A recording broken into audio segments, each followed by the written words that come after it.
ఓం శాంతి. ఈరోజు మురళి డేట్ 30 జనవరి 2025. బాబా చెప్తున్నారు, మధురమైన పిల్లల్లారా, ఈ పాత ప్రపంచంలో ఎలాంటి సారము లేదు. అందువలన దీనిపై మనసుంచరాదు. తండ్రి స్మృతి తెగిపోతే శిక్షలు అనుభవించవలసి వస్తుంది. ఈరోజు ప్రశ్న: తండ్రి ఇచ్చిన ముఖ్యమైన ఆదేశం ఏది? దాన్నెందుకు ఉల్లంఘిస్తారు? జవాబు: తండ్రి ఆదేశమేమంటే ఎవ్వరితోనూ సేవ తీసుకోకండి, ఎందుకంటే స్వయం మీరే సేవకులు. అయితే దేహాభిమానం కారణంగా తండ్రి ఇచ్చిన ఈ ఆదేశాన్ని ఉల్లంఘిస్తారు. బాబా చెప్తున్నారు, మీరు ఇక్కడ సుఖం తీసుకుంటే అక్కడ సుఖం తగ్గిపోతుంది. కొంతమంది పిల్లలు మేము స్వతంత్రంగా ఉంటామని అంటారు, కానీ మీరందరూ తండ్రిపైనే ఆధారపడి ఉంటారు. పాట: నా మనస్సుకు ఆధారం తెగిపోరాదు. ఓం శాంతి. శివ భగవాను వాచ. వారు తమ సాలిగ్రామ పిల్లలతో చెప్తున్నారు. శివుని గురించి, సాలిగ్రామాల గురించి మానవులందరికీ తెలుసు. ఇరువురు నిరాకారులే. ఇప్పుడు కృష్ణ భగవాను వాచ అని అనేందుకు వీలు లేదు. భగవంతుడు ఒక్కరే కనుక ఇప్పుడు శివ భగవాను వాచ ఎవరి కొరకు? ఆత్మిక పిల్లలు కొరకు. బాబా అర్థం చేయిస్తున్నారు, పిల్లలు సంబంధం తండ్రితోనే ఉంది. ఎందుకంటే వారు పతిత పావనులు, జ్ఞానసాగర్లు. స్వర్గ వారసత్వంను ఇచ్చేవారు ఒక్క శివబాబా మాత్రమే. స్మృతి కూడా వారినే చేయాలి. బ్రహ్మ వారి భాగ్యశాలి రథం. రథం ద్వారానే తండ్రి వారసత్వంను ఇస్తారు. బ్రహ్మ వారసత్వంను ఇచ్చేవారు కాదు, అతడు వారసత్వం తీసుకునేవారు. కనుక పిల్లలు స్వయాన్ని ఆత్మగా భావించి తండ్రిని స్మృతి చేయాలి. ఈ రథానికి ఏదైనా కష్టం కలిగిందనుకోండి, కారణం వలన పిల్లలకు మురళి లభించుకుంటే పిల్లల గమనం పూర్తిగా శివబాబా వైపుకే పోతుంది. శివబాబా ఎప్పుడూ జబ్బు పడరు. ఇతరులకు అర్థం చేయించగలిగినంత జ్ఞానం పిల్లలకు కూడా లభించింది. ప్రదర్శనలో పిల్లలు చాలా బాగా అర్థం చేయిస్తారు. పిల్లల్లో జ్ఞానం ఉంది కదా. ప్రతి ఒక్కరి బుద్ధిలో చిత్రాల జ్ఞానం నిండి ఉంది. పిల్లలను ఎవ్వరూ ఆటంకపరచలేరు. పోస్టు రాలేదనుకోండి, స్ట్రైక్ జరిగిందనుకోండి, అప్పుడేం చేస్తారు? జ్ఞానమైతే పిల్లల బుద్ధిలో ఉంది. సత్యుగం ఒకప్పుడు ఉండేది, ఇప్పుడిది కలియుగ పాత ప్రపంచమని అర్థం చేయించండి. పాత ప్రపంచంలో సారమేదీ లేదని పాటలో కూడా ఉంది. అందువలన దీనిపై మనసు ఉంచరాదు, లేకుంటే శిక్షలు లభిస్తాయి.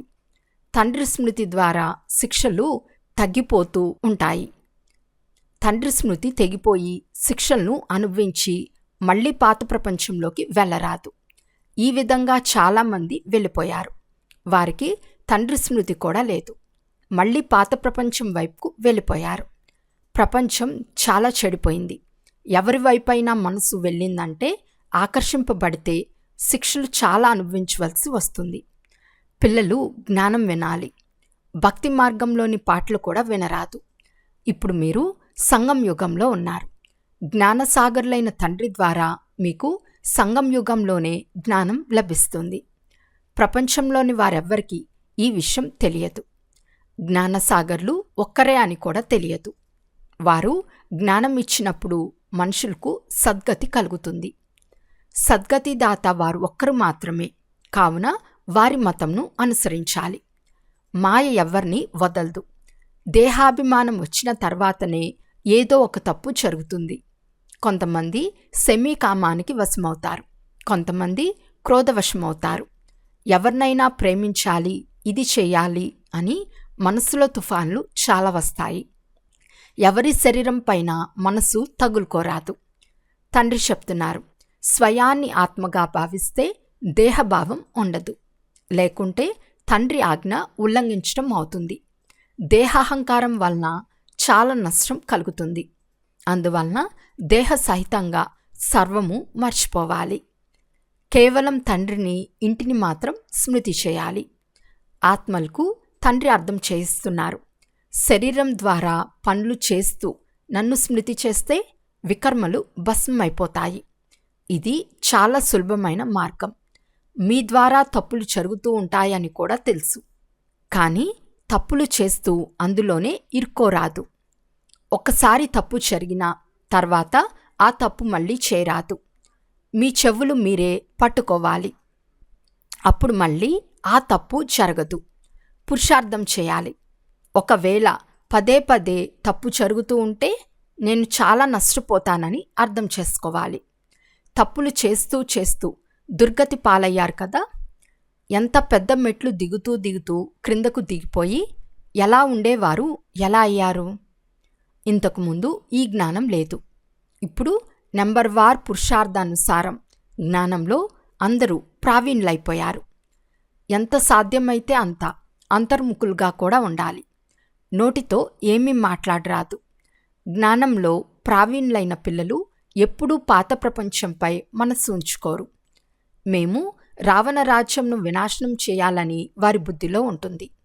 ఈ శరీరం కూడా పాత రావణ సాంప్రదాయానికి చెందింది. అందువలన మనం రావణ సాంప్రదాయంను ఎందుకు స్మృతి చేయాలి? ఒక్క రాముని మాత్రమే స్మృతి చేస్తాము. సత్యమైన పతివ్రతలుగా అయ్యారు కదా. తండ్రి చెప్తున్నారు, నన్ను స్మృతి చేస్తూ ఉంటే మీ వికర్మలు వినాశనం అయిపోతాయి. పతివ్రత అనగా భగవంతుని వ్రతులుగా అవ్వాలి. భక్తులు భగవంతుణ్ణి స్మృతి చేస్తారు. ఓ భగవంతుడా, మీరు వచ్చి మాకు సుఖశాంతుల వారసత్వంను ఇవ్వండి అని వేడుకుంటారు. భక్తి మార్గంలో సమర్పణ అవుతారు, బలవుతారు. ఇక్కడ బలయ్యే మాటే లేదు. మనం బ్రతికి ఉండే మరణిస్తాము అనగా బలి అవుతాము అనగా జీవించి ఉండే తండ్రి వారిగా అవుతాము. ఎందుకంటే వారితో వారసత్వం తీసుకోవాలి. వారి మతంను అనుసరించాలి. జీవించే బలవ్వటం, సమర్పణ అవ్వటం వాస్తవానికి అది ఇప్పటి మాటే. భక్తి మార్గంలోని వారు ఎన్నో జీవాలను బలి ఇస్తారు. ఇక్కడ జీవఘాతం మాటే లేదు. తండ్రి చెప్తున్నారు, స్వయాన్ని ఆత్మగా భావించి తండ్రితో యోగం జోడించండి. దేహాభిమానంలోకి రాకండి. కూర్చుంటూ లేస్తూ తండ్రిని స్మృతి చేసే పురుషార్థం చేయాలి. 100% ఎవ్వరూ ఉత్తీర్ణులు కాలేదు. కింద మీద అవుతూ ఉంటుంది. తప్పులు జరుగుతూ ఉంటాయి. వాటిపై గమనం ఉంచుకోకుండా ఉంటే తప్పులు ఎలా వదిలిపోతాయి? మాయ ఎవరిని వదిలిపెట్టదు. బాబా, మేము మాయతో ఓడిపోతున్నామని అంటారు. పురుషార్థం కూడా చేస్తూ ఉంటారు. కానీ ఏమి జరుగుతుందో తెలియదు. మా ద్వారా ఇంత పెద్ద తప్పులు ఎలా జరుగుతాయి మాకు తెలీదు అని అంటారు. తప్పుల ద్వారా బ్రాహ్మణుల కులంలో మా పేరు చెడిపోతుందని కూడా తెలుసు. కానీ అర్థం కానంతగా మాయ దాడి చేస్తుంది. దేహాభిమానంలోకి వచ్చినందున తెలివిలేని వారిగా అయిపోతారు. తెలివిహీనులై పనులు చేస్తారు.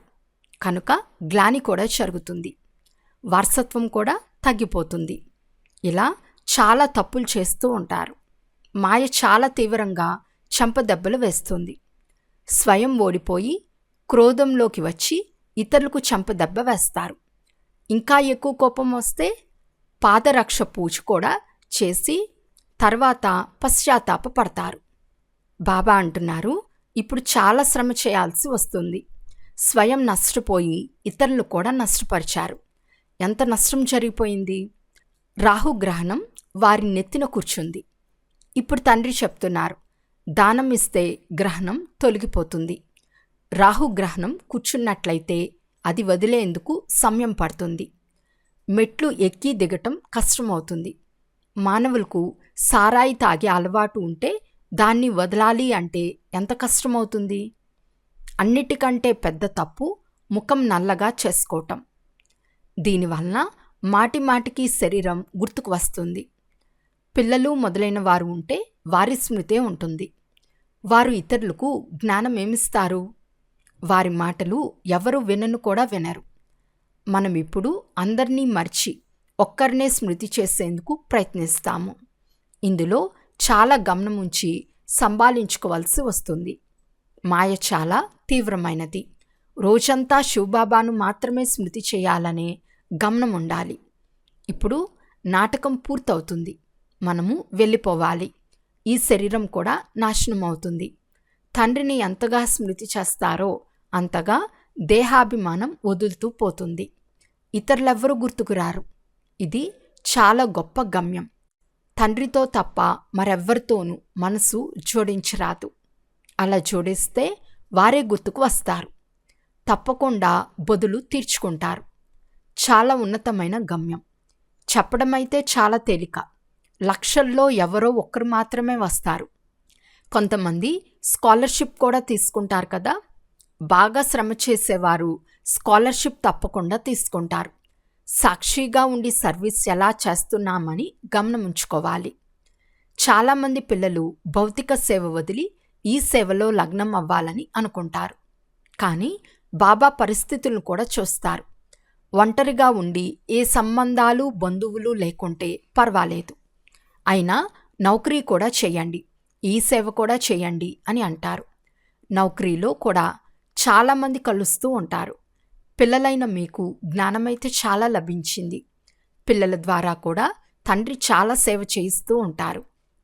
ఎవరిలోనైనా ప్రవేశించి సేవ చేస్తారు. సేవ అయితే చేసే తీరాలి. ఎవరికి బాధ్యతలు ఉంటాయో వారు ఎలా నిద్రిస్తారు? శివబాబా అయితే సదా మేల్కొని ఉండే జ్యోతి. నేను రాత్రింబవలు సేవ చేస్తానని తండ్రి అంటారు.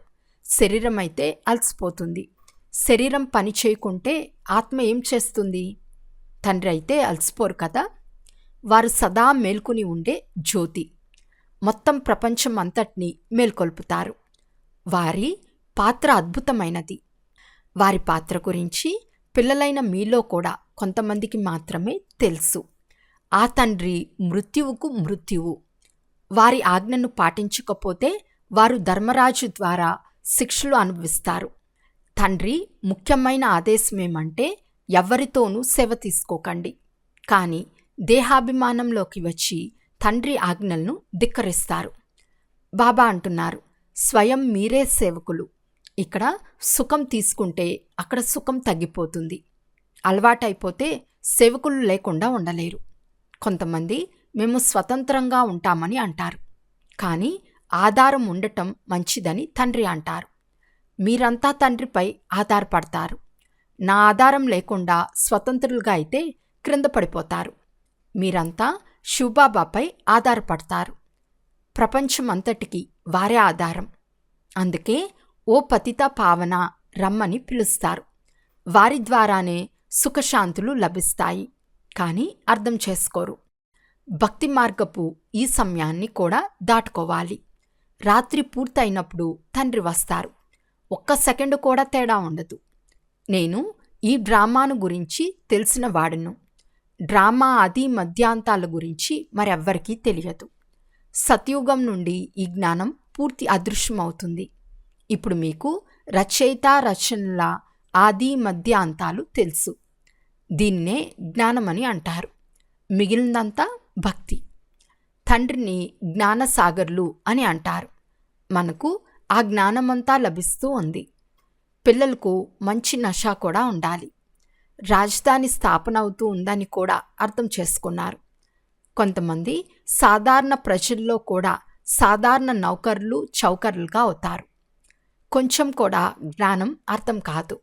ఆశ్చర్యం కదా. జ్ఞానం అయితే చాలా సులభం. 84 జన్మల చక్రం ఇప్పుడు పూర్తయింది. ఇప్పుడు మన ఇంటికి వెళ్ళాలి. ఈ డ్రామాలో మనం ముఖ్య పాత్రధారులము. మీరిప్పుడు మొత్తం డ్రామాను గురించి పూర్తిగా తెలుసుకున్నారు. మొత్తం డ్రామాలో హీరో హీరోయిన్లు మనమే. చాలా సులభం. కానీ అదృష్టంలో లేకుంటే పురుషార్థం కూడా చేయలేరు. చదువులో ఇలా అవుతుంది. కొంతమంది పాస్ అవ్వలేరు. ఇది ఎంతో గొప్ప పాఠశాల. రాజధాని స్థాపన అవ్వనున్నది. ఇప్పుడు ఎవరు ఎంత చదువుతారో అంత పదవి పొందుతారు. చదువును బట్టి ఏ పదవి పొందుకుంటారో పిల్లలు తెలుసుకోగలరు. అనేక మంది పిల్లలున్నారు. అందరూ వారసులుగా అవ్వరు. పవిత్రంగా అవ్వటం చాలా కష్టం. తండ్రి చాలా సులభంగా అర్థం చేయిస్తున్నారు. ఇప్పుడు నాటకం పూర్తవుతుంది. తండ్రి స్మృతి ద్వారా సతోప్రధానంగా అయ్యి సతోప్రధాన ప్రపంచానికి యజమానులుగా అవ్వాలి. ఎంత ఎక్కువ వీలైతే అంత ఎక్కువ స్మృతిలో ఉండాలి. కానీ అదృష్టంలో లేకుంటే తండ్రికి బదులు ఎవరెవరినో స్మృతి చేస్తారు. ఇతరులపై మనసు ఉంచితే తర్వాత చాలా ఏడవలసి వస్తుంది. ఈ పాత ప్రపంచంపై మనసు ఉంచరాదని తండ్రి చెప్తున్నారు. ఇది సమాప్తమవుతుంది. ఈ విషయం ఇతరులెవ్వరికీ తెలియదు. ఈ కలియుగం ఇంకా చాలా కాలం ఉంటుందని వారు భావిస్తారు. గాఢ నిద్రలో మునిగి ఉన్నారు. మీరు చూపించే ప్రదర్శని ప్రజలను తయారు చేసుకునే విహంగ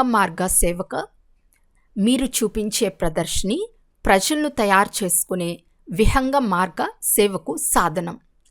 కొంతమంది రాజులు, రాణులు కూడా వెలువడతారు. సేవ చేయాలనే ఆసక్తి గలవారు చాలామంది ఉన్నారు. కొంతమంది పేదలు, కొంతమంది ధనవంతులు కూడా ఉన్నారు. ఇతరులను వారి సమానంగా తయారు చేస్తారు. వారికి కూడా లాభం లభిస్తుంది కదా. గుడ్డివారికి ఊతకర్రగా అవ్వాలి. కేవలం ఇది తెలపాలి.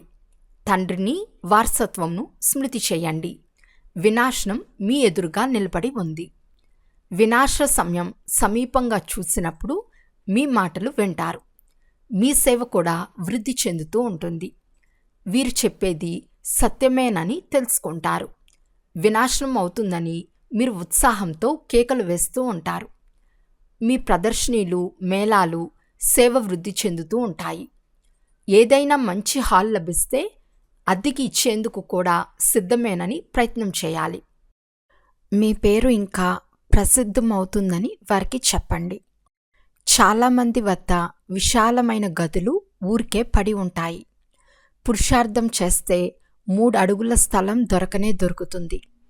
అంతవరకు మీరు చిన్న చిన్న ప్రదర్శనలు చేస్తూ ఉండండి. శివజయంతి కూడా మీరు జరిపితే అందరికీ తెలుస్తుంది. మీరు శివజయంతి సెలవు రోజున ఫిక్స్ చేసుకోండి అని కూడా రాస్తారు. వాస్తవానికి ఆ ఒక్కరి పుట్టినరోజునే జరుపుకోవాలి. వారే పతిత పావనులు. వాస్తవానికి ఈ త్రిమూర్తిదే అసలైన స్టాంప్. సత్యమేవ జైతే. ఇది విజయం పొందే సమయం. అర్థం చేయించేవారు కూడా చాలా బాగుండాలి. అన్ని సెంటర్లోని ముఖ్యమైన వారు గమనం ఇవ్వాల్సి వస్తుంది. మన స్టాంపును ముద్రించవచ్చు. ఇది త్రిమూర్తి శివజయంతి. కేవలం శివజయంతి అంటే అర్థం చేసుకోలేరు. ఇప్పుడు పని చేయవలసింది పిల్లలే. చాలామందికి కళ్యాణమైతే ఎంతో లిఫ్ట్ లభిస్తుంది. సేవ చేసేందుకు చాలా లిఫ్ట్ లభిస్తుంది. ప్రదర్శనల ద్వారా చాలా సేవ జరుగుతుంది. ప్రజలు తయారవుతారు కదా. సేవ చేయాలనే గమనం ఏ పిల్లలకు ఉంటుందో బాబా గమనిస్తారు. బాబా హృదయాన్ని కూడా వారే అద్రోహిస్తారు. అచ్చా, మధురాతి మధురమైన అపురూపమైన పిల్లలకు మాతాపిత బాప్దాదాల ప్రియ స్మృతులు మరియు గుడ్ మార్నింగ్. ఆత్మీక పిల్లలకు ఆత్మీక తండ్రి ధారణ కొరకు ముఖ్య సారము. ఫస్ట్ పాయింట్, ఒకవేళ ఏదైనా ఒక్కసారి తప్పు జరిగితే వెంటనే ఎవరి చెవులు వారే పట్టుకోవాలి. మరోసారి ఆ తప్పు జరగరాదు. దేహాహంకారంలోకి ఎప్పుడూ రాకూడదు. జ్ఞానంలో ప్రావీణ్యులుగాయి అంతర్ముఖులుగా ఉండాలి. సెకండ్ పాయింట్, సత్యమైన పతివ్రతలుగా అవ్వాలి. బ్రతికి ఉండి బలిహారం అవ్వాలి. ఎవరితోనూ మనసు లగ్నం అవ్వరాదు. తెలివిహీనమైన పని ఏదీ చేయరాదు. ఈరోజు వరదానము. వియోగానికి సదాకాలానికి వీడ్కోల్నిచ్చే స్నేహీ స్వరూప భవ. స్నేహితునికి ఏది ఇష్టమో స్నేహం చేసేవారికి కూడా అదే ఇష్టంగా ఉండాలి. ఇదే స్నేహం యొక్క స్వరూపము. నడవటం, తినటం, త్రాగటం, ఉండటం స్నేహికి ఇష్టంగా ఉండాలి. కనుక ఏ సంకల్పం చేసినా లేక కర్మ చేసినా మొదట ఇది స్నేహి తండ్రికి ఇష్టమవుతుందా అని ఆలోచించండి. ఇటువంటి సత్యమైన స్నేహిలుగా అవ్వండి. అప్పుడు నిరంతరం యోగులుగా, సహజ యోగులుగా అయిపోతారు. ఒకవేళ స్నేహి స్వరూపాన్ని సమాన స్వరూపంలోకి పరివర్తన చేసుకుంటే అమర్ భవ యొక్క వరదానం లభిస్తుంది. అంతేకాక వియోగానికి సదా కొరకు వీడ్కోలు లభిస్తుంది. స్లోగన్: స్వభావాన్ని ఈజీగా, పురుషార్థాన్ని అటెన్షన్ గలదిగా చేసుకోండి. అచ్చా. ఓం శాంతి.